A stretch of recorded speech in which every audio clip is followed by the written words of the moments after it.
Hello everyone, here I Komal Sharma welcomes you all at your own Gargi classes, a place where you can easily get all the informations relevant to your competitive exams.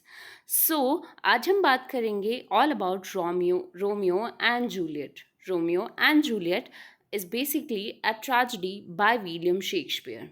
So let's begin with the tragedy Romeo and Juliet for the aspirants of NTA NET. सबसे पहले हम summary के बारे में discuss करेंगे exactly what is there within this story within this drama. So here I'm going to begin. In the streets of Verona, another brawl breaks out between the servants of the feuding noble families of Capulet and Montague.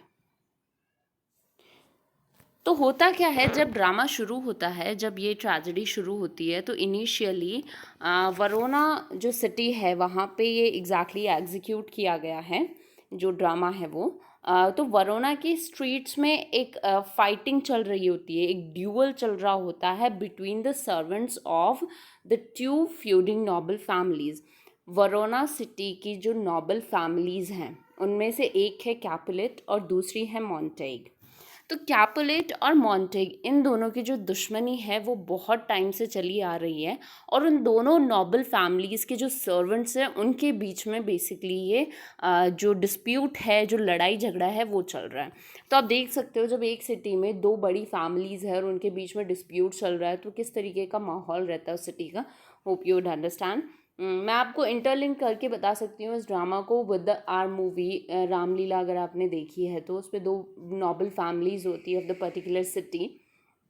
तो उस city में दोनों जो noble families हैं उनमें किस तरीके की दुश्मनी होती है. तो वो दुश्मनी फ्रॉम दी जो सबसे बड़ा फैमिली का होता है उससे लेके जो सर्वेंट्स होते हैं वहाँ तक वो दुश्मनी चलती है. ठीक है, हर कोई हर किसी के अंदर वही सीड होता है to hate the next families person. So आगे क्या होता है, Benvolio and a Montague tries to stop the fighting. जो बेनवॉलियो है वो एक मॉन्टेग फैमिली से रिलेट करने वाला मॉन्टेग फैमिली का किंग्समैन है. तो वो कोशिश करता है कि किसी भी तरीके से उन सर्वेंट्स के बीच में जो फाइट हो रही है वो रुक जाए. But is himself embroiled when the rash Capulet Tybalt arrives on the scene. लेकिन जो ये बेनवॉलियो है वो भी थोड़ा अग्रेसिव हो जाता है, गुस्से में हो जाता है जब टाइबाल्ट एक कैपुलेट फैमिली मेम्बर ही है. तो जब वो आता है और वो इन्वॉल्व होता है लड़ाई में तो वो दोनों झगड़ा करने लग जाते हैं. तो एग्जैक्टली बेनवॉलियो आया तो था उन सर्वेंट्स की लड़ाई झगड़ा रुकवाने के लिए, लेकिन खुद ही इन्वॉल्व हो गया with the Tybalt. After citizens outraged by the constant violence beat back the warring factions, Prince Aeschylus, the ruler of Verona, attempts to prevent any further conflicts between the families, decreeing death for any individual who disturbs the peace in the future. अब क्या होता है, वहाँ के जो citizens है इस चीज़ से बहुत ज़्यादा दुखी हो जाते हैं कि बार बार इस फैमिली के मेंबर्स आपस में लड़ाई झगड़ा करते हैं और जो सिटी की जो पीस है वो उसको डिस्टर्ब करते हैं. तब वहाँ का जो प्रिंस होता है, प्रिंस एस्केलिस, वो एक एग्जैक्टली एक डिक्लेयरमेंट निकालता है, एक डिक्लेरेशन करता है कि अगर फर्दर फ्यूचर में किसी भी फैमिली के मेंबर ने, मतलब मॉन्टेग एंड कैपुलेट फैमिली के किसी भी मेंबर ने अगर डिस्टर्ब किया the peace of the city तो उनको डेथ पनिशमेंट दिया जाएगा.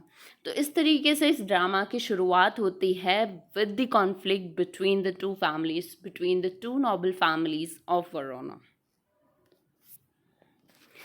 अब देखते हैं आगे क्या होता है. Later Romeo confides to Benvolio that he is in love with Rosaline, a woman who does not return his affections. अब यहाँ पे जो रोमांटिक रोमियो है एग्जैक्टली उसकी एंट्री होती है ड्रामा में और वो अपने फ्रेंड और के जो किंग्समैन होता है बेनवॉलियो. यहाँ पे आप समझ चुके होंगे कि रोमियो मॉन्टेग फैमिली का मेंबर है. तो यहाँ पे रोमियो एग्जैक्टली जो बेनवॉलियो है उसको कन्फेस कर रहा होता है that he is in love with Roslin.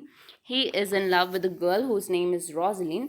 But वो दुखी इसलिए है क्योंकि रोजलिन उसका अफेक्शन रिटर्न नहीं कर रही है. ठीक है, that means she doesn't love him. Benvolio counsels him to forget this woman and find another more beautiful one, but Romeo remains despondent. अब क्या होता है, जो बेनवॉलियो है वो उसको समझाने की कोशिश करता है कि तुम प्लीज़ रोजलिन को भूल जाओ, और भी बहुत सारी ब्यूटीफुल लड़कियां हैं सिटी में, तुम उनको ट्राई करो। बट रोमियो यहाँ पे क्लियरली मना कर देता है। अब आगे देखते हैं क्या होता है।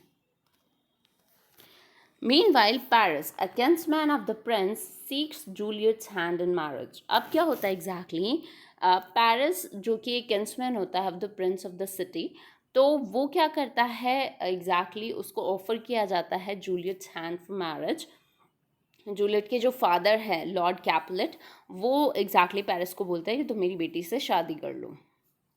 Her father Capulet, though happy at the match, asked Paris to wait 2 years since Juliet is not yet even 14. अब यहाँ पे जो लॉर्ड कैपुलेट है वो पेरिस को बोलता है that you have to wait for 2 years, तुम्हें 2 साल तक रुकना पड़ेगा, क्योंकि उसकी जो बेटी है जूलियट वो भी 14 years की कंप्लीटेड नहीं है। Capulet dispatches a servant with a list of people to invite to a masquerade and feast he traditionally holds. अब क्या होता है, लॉर्ड कैपुलेट बेसिक ट्रेडिशनली एक फीस्ट होल्ड करते हैं हर साल, तो उसी फीस्ट के लिए जो भी गेस्ट है उनको इनवाइट करना है। तो इसका जो सर्वेंट है लॉर्ड कैपुलेट का, वो एक लिस्ट ऑफ गेस्ट लेके सिटी में निकल जाता है उन सबको इनवाइट करने के लिए। He invites Paris to the feast, जो सर्वेंट है वो पेरिस को भी इस चीज़ के लिए इन्वाइट करता है, hoping that Paris will begin to win Juliet's heart. और यहाँ पे लॉर्ड कैपुलेट पेरिस को इसलिए बुलाते हैं ताकि वो जूलियट का हार्ट जीत सकें। तो इस तरीके से ये ड्रामा आगे बढ़ता है। अभी तो हैप्पी गोइंग ड्रामा चल रहा है, मतलब happy not happy going but थोड़ा क्योजिंग ही चल रहा है, ठीक है। सो अब आगे क्या होता है, Romeo and Benvolio still discussing Rosaline, अभी भी वो रोजलिन के बारे में बात कर रहे हैं। Encounter the Capulet servant bearing the list of invitation, और वो पकड़ते हैं कैपुलेट सर्वेंट को जब वो लिस्ट ऑफ गेस्ट लेके जा रहा होता है for the invitation. Benvolio suggests that they attend since that will allow Romeo to compare his beloved to other beautiful women of Verona.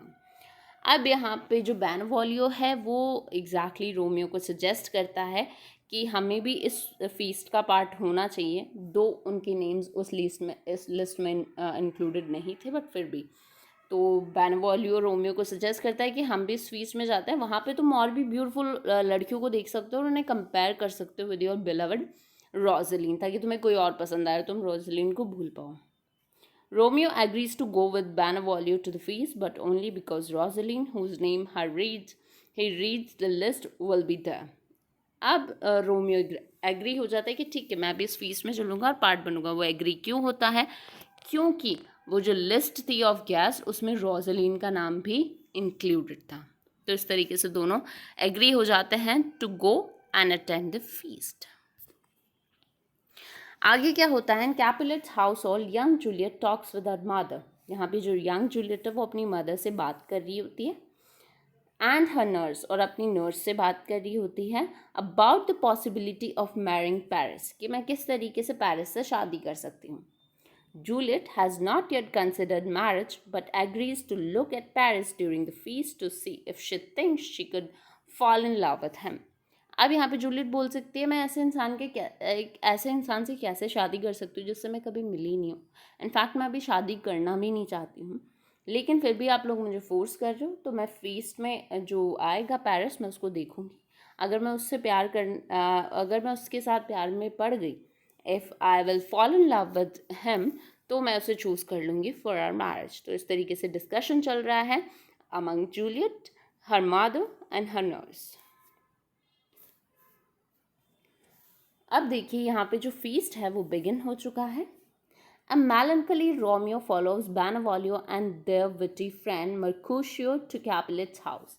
अब क्या करता है रोमियो, बेनवॉलियो और रोमियो का जो फ्रेंड है मर्कुशियो, जो कि थोड़ा ट्रैचरस है, ठीक है, थोड़ा विटी है, तो ये तीनों उस फीस्ट में आ जाते हैं। Once inside Romeo sees Juliet, अब यहाँ पे रोमियो की मुलाकात होती है जूलियट से और यहीं पे उनकी लव स्टोरी शुरू होती है। Love at first sight, from a distance and instantly falls in love with her, और सडनली जो बंदा अभी कुछ देर पहले Romeo who was roaming in melancholic mood, वो रोजलिन को भूल के एग्जैक्टली जूलियट के प्यार में पड़ जाता है. He forgets about Rosaline completely. As Romeo watches Juliet, जैसे ही रोमियो जूलियट को देख रहा होता है, entrances a young Capulet Tybalt. अब यहाँ पे टाइबाल्ट देख लेता है रोमियो को और उसे पहचान जाता है कि मॉन्टेग हमारी फैमिली में क्या कर रहा है. तो वो गुस्से में आ जाता है, वो उसे पहचान भी जाता है. इनफैक्ट वो उस पर अटैक भी करना चाहता है, बट जो लॉर्ड कैपुलेट है वो उसको मना कर देते हैं कि नहीं, फीस्ट जो हमने ऑर्गेनाइज किया है और उसका मज़ा ख़राब हो जाएगा, लोग डिस्टर्ब होंगे, तो let it just be. He prepares to attack, but Capulet holds him back. Soon Romeo speaks to Juliet. यहाँ पे रोमियो जूलियट से बात करता है and the two experience a profound attraction. और दोनों एक दूसरे की तरफ attract हो जाते हैं. So here begins the love story of Romeo and Juliet. That is what we call the love at first sight. Later on, they kiss not even knowing each others name. यहाँ पे वो एक दूसरे को किस करते हैं. इनफैक्ट जो वो एक दूसरे का नाम भी नहीं जानते हैं. When he finds out from Juliet's nurse that she is the daughter of Capulet, his family's enemy, he becomes distraught. लेकिन जब एग्जैक्टली रोमियो को पता चलता है कि जूलियट जो है वो डॉटर है ऑफ लॉर्ड कैपुलेट, जो कि इसके फैमिली एनिमीज हैं, और वो थोड़ा डिस्टर्ब हो जाता है, थोड़ा अपसेट हो जाता है. When Juliet learns that the young man she has just kissed is the son of Montague, she grows equally upset. और यहाँ पे वो भी upset हो जाती है, जूलियट भी, जब उसे पता चलता है कि रोमियो एक मॉन्टेग है. As Mercutio and Benevolio leave the Capulet estate, यहाँ पे मर्कुशियो और बेनेवोलियो दोनों चले जाते हैं कैपुलेट जो एरिया है उससे. And Romeo leaps over the orchard wall into the garden, unable to leave Juliet behind. यहाँ पे जो रोमियो है वो वहाँ से जा नहीं पाता है और जो ऑर्चर्ड है उसकी वॉल के पीछे छुप जाता है और वेट करता है जूलियट का, क्योंकि वो जूलियट से दोबारा मिलना चाहता है. From his hiding place he sees Juliet in a window above the orchard and hears her speak his name. यहाँ पे जो वो छुप के खड़ा रहता है, ऑर्चर्ड की जो वॉल है उसके पीछे छुपकर खड़ा हुआ रहता है रोमियो, और फिर वो आवाज़ सुनता है किसकी, जूलियट की. जूलियट उसका नाम पुकार रही होती है. He calls out to her and they exchange vows of love. यहाँ पे क्या होता है, दोनों को जब पता चलता है कि they are in love with each other, तो दोनों एक दूसरे से मिलते हैं and they exchange vows of love with each other. तो इस तरीके से उनका जो फेयर है, जो लव अफेयर है, वो शुरू होता है. Next on, Romeo hurries to see his friend and confessor Friar Laurence. यहाँ पे जो रोमियो है फ्रायर लॉरेंस के पास जाता है, जो कि उसका फ्रेंड होता है. Who though shocked at the sudden turn of Romeo's heart. यहाँ पे जो फ्रायर लॉरेंस है उसको भी थोड़ा शॉक लगता है कि अभी कुछ दिन पहले या कुछ टाइम पहले तो Romeo was in love with Rosaline और सडनली वो बोलता है that I am in love with someone else. वो थोड़ा शॉक होता है, पर वो एग्री भी हो जाता है कि ठीक है, मैं तुम दोनों की शादी करा दूंगा. Agrees to marry the young lovers in secret since he sees in their love the possibility of ending the age-old feud between Capulet and Montague. यहाँ पे जो फ्रायर लॉरेंस है वो उन दोनों की शादी करवाने के लिए एग्री इसलिए होता है सीक्रेटली, ताकि जो एक बहुत लंबी जो अरसे से जो दुश्मनी चल रही है बिटवीन द टू फैमिलीज, वो शायद ख़त्म हो जाए इन दोनों के रिलेशनशिप से. The following day, Romeo and Juliet meet at Friar Lawrence cell and married. यहाँ पे जो फ्रायर लॉरेंस की जो सेल है वहाँ पे दोनों मिलते हैं और दोनों सीक्रेटली शादी कर लेते हैं, Romeo and Juliet. The nurse who is private to the secret. अब जो विटनेस होती है एग्जैक्टली जूलियट और रोमियो की शादी की, वो उसकी नर्स होती है, जूलियट की जो नर्स होती है वो. Procures a ladder which Romeo will use to climb into Juliet's window for the wedding night. अब उनकी वेडिंग नाइट भी अरेंज की जाती है और जो बालकनी है उसमें एक लैडर लगा दी जाती है ताकि बालकनी के थ्रू या पीछे के रास्ते से रोमियो है वो एग्जैक्टली जूलियट के रूम में आ सके ऑन द वेडिंग नाइट. अब यहाँ तक तो हैप्पी गोइंग एक रोमांटिक स्टोरी चल रही है, बट आगे देखते हैं ये कब तक चलती है. So the next day Benvolio and Mercutio encounter Tybalt. अब अगले दिन बेनेवोलियो और मर्कुशियो दोनों टाइबाल्ट को देखते हैं. टाइबल्ट एग्जैक्टली जूलियट का कज़न होता है, who still enrage that Romeo attendant Capulets feast has challenge Romeo to a duel. अब यहाँ पे क्या करता है, जो टाइबल्ट है वो अभी भी इस चीज़ से गुस्सा है कि क्यों इन मॉन्टेग्स ने हमारी फीस्ट को अटेंड किया, और वो इसी गुस्से में रोमियो को ड्यूअल के लिए इनवाइट करता है। रोमियो वहाँ आता है and now Tybalt kinsman by marriage, जो कि अभी एग्जैक्टली हम बात करें तो अभी ब्रदर इन लॉ है टाइबल्ट का जो रोमियो है वो, क्योंकि ये जूलियट की शादी हो चुकी है, 2 सीक्रेट ली हुई है। Romeo begs the Capulet to hold off the duel until he understand why Romeo does not want to fight। अब यहाँ पे जो रोमियो है वो टाइबल्ट को मना करता है कि नहीं, हम झगड़ा नहीं कर सकते, हम झगड़े में नहीं पड़ सकते, और ये चीज़ समझ में नहीं आती है टाइबल्ट को कि क्यों रोमियो झगड़ा में नहीं पड़ना चाहता, जबकि हमारी तो दुश्मनी है। Disgusted with this plea for peace, Mercutio says that he will fight Tybalt himself। अब यहाँ पे जो मर्कुशियो है वो बोलता है कि ठीक है रोमियो, तुम झगड़ा मत करो, तुम मत लड़ो, मैं लड़ूंगा टाइबल्ट से। अब यहाँ पे टाइबल्ट और मर्कुशियो दोनों के बीच में झगड़ा शुरू हो जाता है, क्योंकि ना तो टाइबल्ट को ये चीज़ पता है, ना बेनवोलियो और मर्कुशियो को ये चीज़ पता है कि क्यों रोमियो हमें इस झगड़े से बचाना चाहता है, क्यों नहीं चाहता वो झगड़ा होना, नहीं समझ पाते, क्योंकि किसी को पता ही नहीं होता। आगे क्या होता है, Romeo tries to stop them by leaping between the combatants. Romeo exactly Tybalt और मर्कुशियो को रोकने की कोशिश करता है कि किसी भी तरीके से कॉम्बैट रुक जाए, but Tybalt stabs Mercutio under Romeo's arm. लेकिन यहाँ पे जो टाइबल्ट है वो मर्कुशियो का मर्डर कर देता है एंड मर्कुशियो डाइज, और मर्कुशियो भी मर जाता है। Romeo in race kills टाइबल्ट। अब यहाँ पे रोमियो को गुस्सा आ जाता है और वो टाइबल्ट को मार देता है। तो इस तरीके से ये स्टोरी है। Now is going towards the tragedy. So Romeo flees from the scene. Romeo वहाँ से चला जाता है। Soon after, the prince declares him forever banished from Verona for his crime। यहाँ पे जल्द ही प्रिंस जब वहाँ पे आता है ऑन द सीन, तो वो डिक्लेयर करता है the banishment of Romeo. Romeo को बैनिश क्यों करता है instead of giving him death punishment? क्योंकि उसे कॉजेज़ का पता चल जाता है कि एग्जैक्टली किस तरीके से झगड़ा हो, और रोमियो चाहता था झगड़े को रोकना, लेकिन उसकी बात किसी ने नहीं मानी और सिर्फ अग्रेशन में आके सेल्फ डिफेंस में उसने टाइबल्ट को मारा था। तो इसलिए सिर्फ उससे ये वहाँ से बैनिश किया जाता है from वरोना। Friar Lawrence arranged for Romeo to spend his wedding night with Juliet before he has to leave for Mantua the following morning। लेकिन यहाँ पे फ्रायर लॉरेंस एक वेडिंग नाइट अरेंज करता है for Romeo and Juliet, Romeo के मैंटुआ जाने से पहले। ठीक है, तो इस तरीके से स्टोरी मूव ऑन होती है विद द हेड। आगे की स्टोरी हम डिस्कस करेंगे in our upcoming video. So till then wait and to be continue with Gargi classes. Thank you so much for attending lecture at Gargi classes. Don't forget to subscribe the channel, like the video if you like the content, and don't forget to press the bell icon to get the notification of our each video. Thank you so much.